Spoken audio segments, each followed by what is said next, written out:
प्रधानमंत्री नरेंद्र मोदी से मिले फडणवीस, मंत्रिमंडल पर हुआ बड़ा फैसला। महाराष्ट्र में बीजेपी की झोली में जा सकते हैं गृह और वित्त मंत्रालय।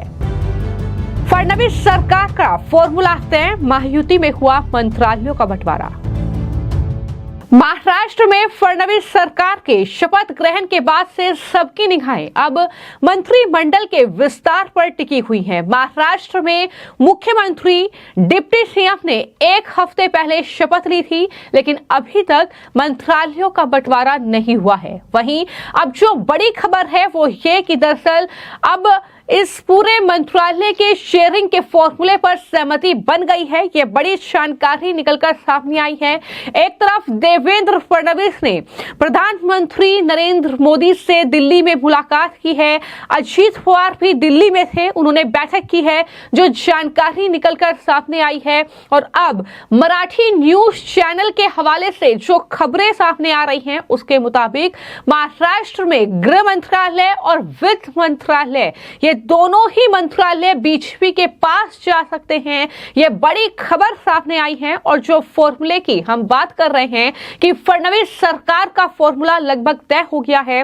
तो उसमें अगर मंत्रालयों का जिक्र किया जाए तो बीजेपी के पास 20 मंत्रालय लगभग जा सकते हैं। शिवसेना यानी शिंदे गुट को 12 मंत्रालय मिल सकते हैं और वहीं अजीत पवार गुट के खेमे में 10 मंत्रालय जो हैं वो जा सकते हैं। ये जो फॉर्मूला है ये महाराष्ट्र में मंत्रिमंडल का तय किया गया है। कुछ इस तरह की ये जानकारी निकलकर सामने आई है।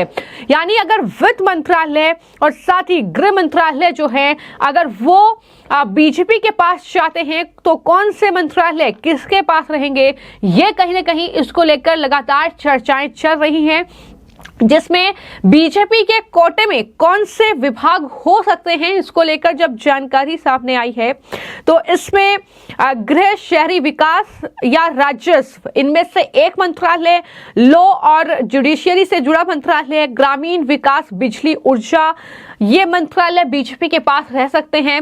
ऐसे कुल 20 मंत्रालय हैं। और शिवसेना यानी शिंदे गुट के पास अगर बात की जाए तो सार्वजनिक कार्य यानी पीडब्ल्यूडी, राजस्व और शहरी विकास से जुड़ा एक मंत्रालय उनके पास होगा। जल आपूर्ति, परिवहन विभाग, ये शिंदे गुट को मिलने की संभावना है।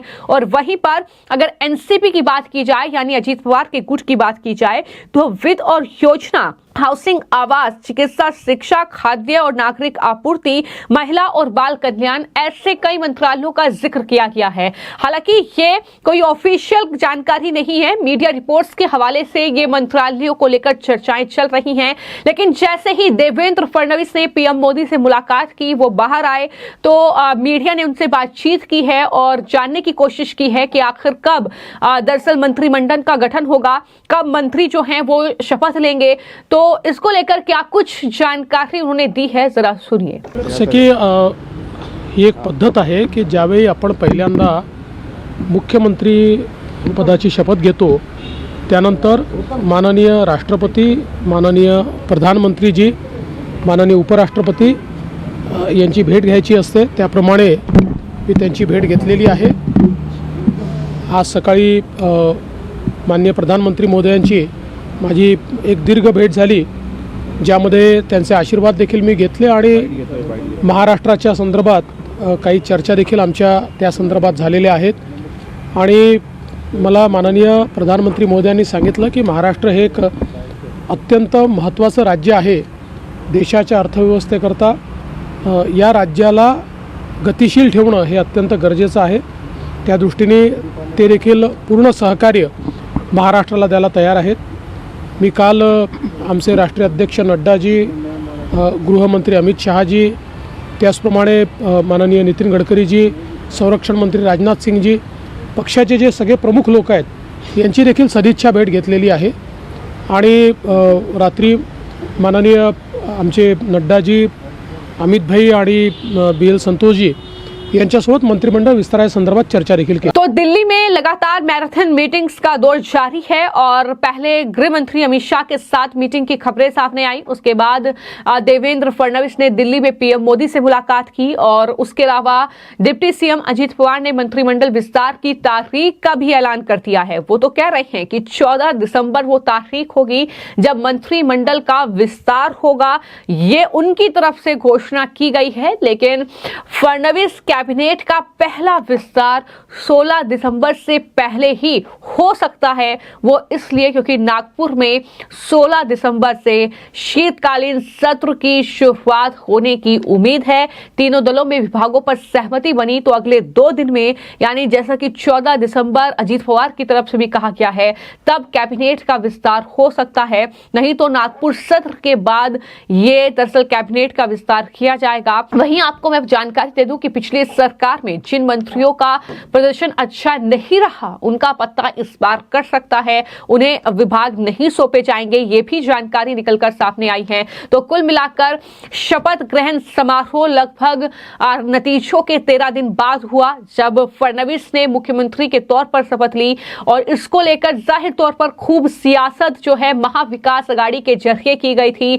तमाम सवाल कांग्रेस और उद्धव गुट के नेता और साथ ही साथ शरद पवार की पार्टी की ओर से लगाए गए थे।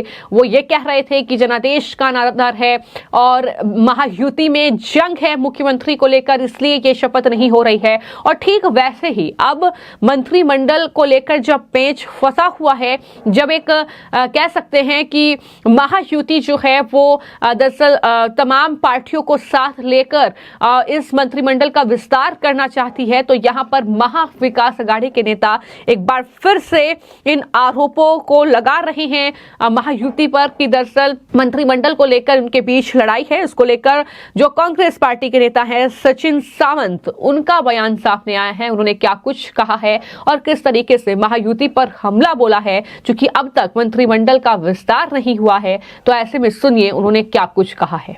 26 नवंबर तक मंत्रिमंडल अस्तित्व में आना आवश्यक था। आज 26 नवंबर के बाद लगभग जो है 15 से 20 दिन हो चुके हैं और तभी भी मंत्रिमंडल के कोई आसार नजर नहीं आ रहे। कब करेंगे ये भी पता नहीं चल रहा है। महाराष्ट्र के बहुत सारे जनता के जो प्रश्न है, आज उसके बारे में सरकार को कोई भी निर्णय लेने की क्षमता नहीं है।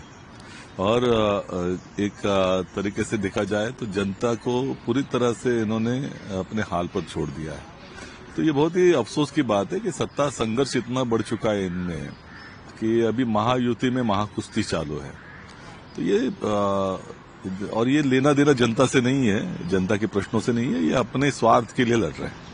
देखिए ये मतलब इतना 232 का आपको ये मिला है लगभग बहुमत, तभी भी आपको विपक्ष खत्म करने की मंशा है।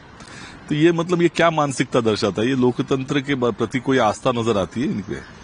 और जहां तक महाविकास आघाड़ी की बात है, महाविकास आघाड़ी लड़ेगी इन लोगों से, इनकी जो मनोवृत्ति से लड़ेगी, इनकी जो नीतियां हैं उससे लड़ेगी और एक मजबूत विपक्ष देने की हम कोशिश जरूर करेंगे।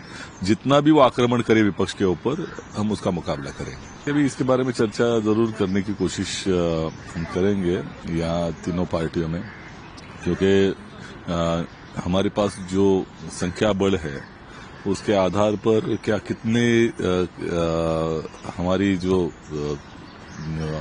विपक्ष नेता के लिए क्या जरूरी होता है, इसके बारे में एक लीगल ओपिनियन भी लेने की कोशिश होनी चाहिए। और जहां तक बात है, तीनों पार्टियों में एक मत तैयार करने की कोशिश करेंगे और प्रयास करेंगे कि विपक्ष नेता महाविकास आघाड़ी का वहां स्थापित हो। ये कब हो रहा है? ये 10 साल में ही हो रहा है ना, इनके जो शासनकाल में। दिल्ली में भी संविधान को जलाया गया था। संविधान के प्रति घृणा किसको है? ये तो भारतीय जनता पार्टी और आरएसएस के लोगों को ही घृणा है। और ये ऐसी मनोवृत्तियां जो बढ़ रही है उसको बढ़ावा देने का भी जो काम भारतीय जनता पार्टी और ये लोग ही कर रहे हैं, तो निश्चित तौर पर ये बहुत ही निंदनीय है। संविधान ये हमारा आधार है और वो मजबूत होगा तब भारत मजबूत होगा। जहां तक ये बात है, जो खोखला करने वाली शक्ति है, भारत को खोखला करने की मंशा रखते हैं, जो देश में लोकतंत्र की धज्जियां उड़ाना चाहते हैं और तानाशाही लाना चाहते हैं, वही लोगों की मानसिकता है कि संविधान का विरोध करें। देखिए, ये जो मानसिकता इनकी है कि ये पूरे देश के लोकतंत्र को ही बदलने की कोशिश कर रहे हैं और इनमें इनका राजनीतिक स्वार्थ है। जहां तक इतने बड़े देश में ये प्रैक्टिकल बात नहीं है। और जो महानगर पालिका, विधानसभा, लोकसभा एक साथ ले, तो ये अट्टहास क्यों है? तो इसके पीछे जो एक राजनीतिक स्वार्थ छुपा हुआ है। तो 5 दिसंबर को नई सरकार का गठन हुआ था। उसके बाद से मंत्रिमंडल को लेकर जो है वो लगातार जो है असमंजस की स्थिति देखने को मिल रही है। हालांकि मंत्रालयों का बंटवारा भी जल्दबाजी में महायुति नहीं करना चाहती है। यही वजह है कि फडणवीस जो हैं और साथ ही उप मुख्यमंत्री अजीत पवार दिल्ली आए हैं और अमित शाह के साथ मंत्रिमंडल को लेकर चर्चा हुई है और वहीं पर प्रधानमंत्री नरेंद्र मोदी से भी मुलाकात फडणवीस की हुई है। तो ऐसे में क्या कैबिनेट विस्तार को लेकर चर्चा हुई है, उसको लेकर फडणवीस ने जो जवाब दिया है, उन्होंने कहा कि कैबिनेट विस्तार का फॉर्मूला पहले से तय है, जल्द ही इसके बारे में जानकारी दे दी जाएगी। उन्होंने मंत्री पद के बंटवारे को लेकर भी स्थिति स्पष्ट करने की कोशिश की। फडणवीस ने कहा कि हमारी पार्टी में संसदीय बोर्ड और हमारा वरिष्ठ नेतृत्व फैसला लेता है। जहां तक बीजेपी कोटे से मंत्री बनने की बात है तो हम इस पर फैसला लेंगे। इसी तरह दरअसल एनसीपी और शिवसेना अपने स्तर पर अपने मंत्रियों के नाम तय करेगी, ये फडणवीस की ओर से कहा गया है। तो यानी 2 बड़े मंत्रालय जिनके बारे में यह जानकारी निकलकर सामने आई है कि उसमें वित्त मंत्रालय है और उसमें गृह मंत्रालय है, जो कि खबरें चल रही थी कि शिंदे गुट के पास जा सकता है, लेकिन अब खबर आई है कि बीजेपी के पास ही यह मंत्रालय रहेगा। लेकिन आने वाले वक्त में ही तस्वीर स्पष्ट हो पाएगी और नजरें इस बात पर भी टिकी है कि क्या 14 तारीख को ही मंत्रालय जो है उसका बंटवारा होगा, क्या मंत्रिमंडल का विस्तार महाराष्ट्र में होगा, जैसा कि तारीख अजीत पवार के जरिए भी अनाउंस की गई है। तो इस पर कहीं ना कहीं निगाहें टिकी हुई हैं। फिलहाल आपको क्या लगता है कि क्या गृह मंत्रालय और वित्त मंत्रालय जो है वो बीजेपी के पास ही महाराष्ट्र में जाना चाहिए या मंत्रालय को बंटवारा किस तरीके से होना चाहिए? इस पर अपनी राय जरूर साझा कीजिएगा। धन्यवाद।